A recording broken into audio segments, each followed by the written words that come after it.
नमस्कार विद्यार्थी मित्रांनो, मी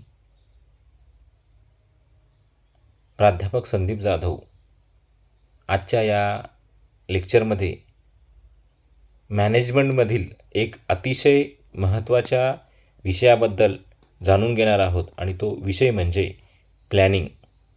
आता प्लॅनिंग म्हणजे नेमकं काय की आपण आपल्या दैनंदिन जीवनामध्ये सुद्धा प्लॅनिंग करत असतो.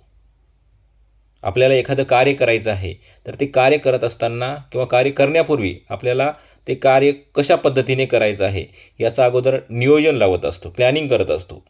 उदाहरणार्थ सांगायचं असेल तर आपल्याला उद्या परीक्षा आहे आपली.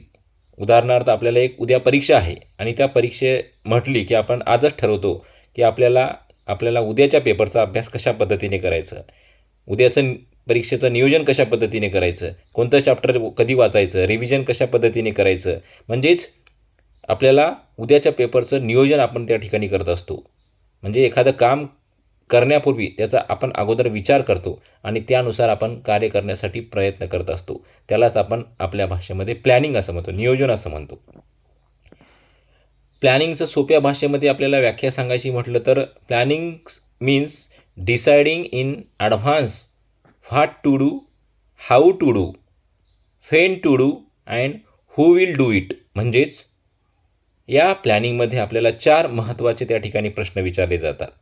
व्हॉट काय करायचे आहे, हाऊ कसे करायचे आहे, व्हेन कधी करायचे आणि हू कोण करणार. हे 4 प्रश्न जर आपण त्या ठिकाणी योग्य पद्धतीने सोडवले तर आपले काम हे अधिक व्यवस्थित आणि प्रभावीपणे त्या ठिकाणी आपल्याला करता येते. आणखीन एक सोपं उदाहरण आपल्याला समजा घेता येईल की आपल्या कॉलेजमध्ये एखादं कार्यक्रम आपल्याला आयोजित करायचा आहे, वेलकम प्रोग्रामचं आयोजन करायचं आहे. तर त्या ठिकाणी तो कार्यक्रम आयोजित करण्यापूर्वी आपल्याला त्याचं प्लॅनिंग करावं लागतं की आपल्याला तो कार्यक्रम वेलकमचा प्रोग्राम घ्यायचा आहे तर तो कोणासाठी घ्यायचा आहे, कशाच पद्धतीनं त्याचं नियोजन करायचं आहे, कोण त्या कार्यक्रमाचं सूत्रसंचालन करणार आहे, त्याच्यासाठी आपल्याला कोण प्रमुख पाहुणे बोलवायचे आहेत, विविध जे गोष्टी आहेत कार्यक्रमासाठी लागणाऱ्या त्याचं अगोदरच आपल्याला नियोजन करावं लागतं. प्लॅनिंग करावी लागते. तेव्हाच तो कार्यक्रम जो आहे तो यशस्वी होत असतो. म्हणून मॅनेजमेंटच्या दृष्टीनं सुद्धा आपल्याला प्लॅनिंग ही एक अत्यंत महत्त्वाची प्रक्रिया आहे. कारण व्यवस्थापनामध्ये कोणतंही काम सुरू करण्यापूर्वी आपल्याला त्याची जी दिशा आहे ती दिशा अगोदर निश्चित करावी लागत असते.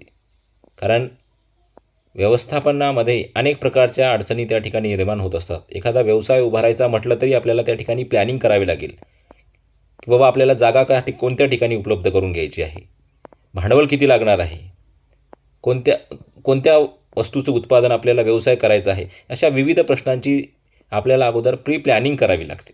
कारण प्री प्लॅनिंग केल्याशिवाय कोणताही व्यवसाय उद्योग यशस्वी होत नाही. कारण त्या दृष्टीनं आपल्याला वाटचाल करायची असते आणि म्हणून त्या दृष्टीनं आपण प्रयत्न करत असतो.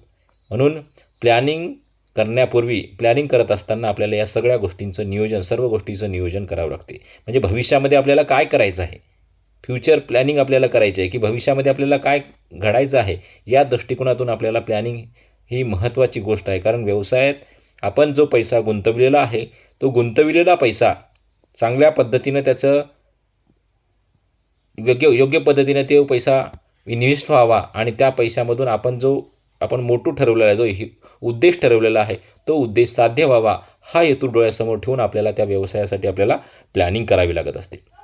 आता ही प्लॅनिंग म्हणजे काय आपल्याला माहीत झालं. यानंतर प्लॅनिंगची काय वैशिष्ट्ये आहेत, काही स्वरूप आहे की प्लॅनिंगची नेमकी वैशिष्ट्ये काय सांगता येईल आपल्याला. की पहिलं वैशिष्ट्य म्हणजे एक आपल्याला सांगता येईल की गोल ओरिएंटेड. म्हणजे प्लॅनिंग नेहमी एखादं स्पेसिफिक गोल किंवा ऑब्जेक्टिव्ह साध्य करण्यासाठी त्या ठिकाणी केलं जात असतं. उदाहरणार्थ विद्यार्थ्याचं गोल काय असतं, जर परीक्षेत चांगले मार्क मिळवायचे असेल तर त्यानुसार त्याला स्टडीचं प्लॅनिंग करावे लागेल.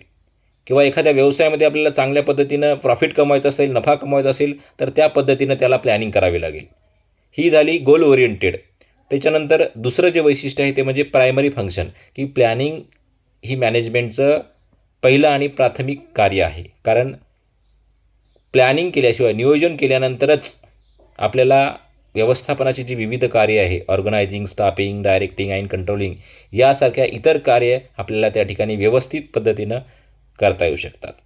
त्याच्यानंतर त्याच्या पुढील एक कार्य आहे ते म्हणजे फ्युचर ओरिएंटेड, की भविष्याच्या दृष्टिकोनातून आपल्याला काय करायचं आहे, की म्हणजे भविष्यामध्ये काय होऊ शकतं, व्यवसायामध्ये कोणत्या अडचणी येऊ शकतात आणि त्यासाठी काय तयारी करायची आहे याचा विचार आपल्याला या प्लॅनिंगमध्ये करावा लागत असतो.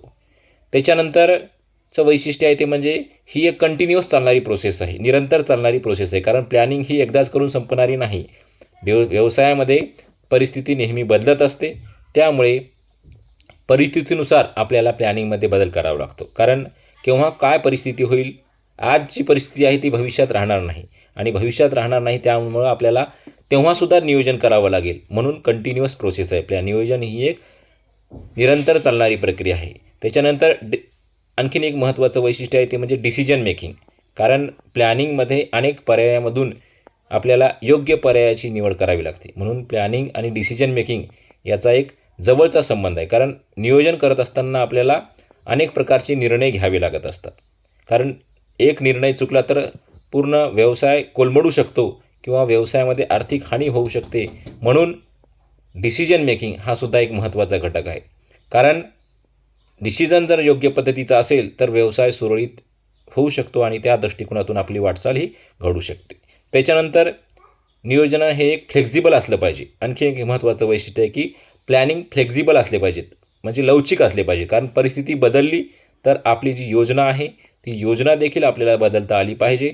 उदाहरणार्थ एखादा कार्यक्रम आउटडोअर ठेवला आणि पावसाची शक्यता असेल तर आपल्याला लगेच तो कार्यक्रम इनडोअर अरेंजमेंट करू शकतो. अशा प्रकारची फ्लेक्झिबिलिटी त्या ठिकाणी असली पाहिजे. तशाच पद्धतीनं व्यवसायामध्ये सुद्धा अशा नियोजन करत असताना फ्लेक्झिबिलिटी, लवचिकता असणं आवश्यक आहे. तेव्हाच आपण व्यवसायामध्ये यशस्वी होऊ शकतो. तर विद्यार्थी मित्रांनो, आजच्या आपण लेक्चरमध्ये प्लॅनिंग काय असतं, त्याचा अर्थ, त्याची व्याख्या आणि त्याचं स्वरूप काय आहे, वैशिष्ट्ये काय आहेत, हे आपण त्या ठिकाणी समजून घेतलेलं आहे. पण मी एक सांगू इच्छितो की एक गोष्ट नेहमी लक्षात ठेवा की without planning efforts may go in the wrong direction. म्हणून कोणतंही काम करण्यापूर्वी योग्य प्लॅनिंग करणं आवश्यक आहे. कारण प्लॅनिंग केलेलं कार्य कधीही यशस्वी होत असतं. एवढंच आजच्या या लेक्चरबद्दल आपण सांगणार आहोत. तर असेच आजचा लेक्चर तुम्हाला कसा वाटला याबद्दल कॉमेंट करा. व्हिडिओ आवडला असेल तर लाईक करा, चॅनलला सबस्क्राईब करा आणि व्हिडिओ आपल्या मित्रांसोबत शेअर करा. धन्यवाद.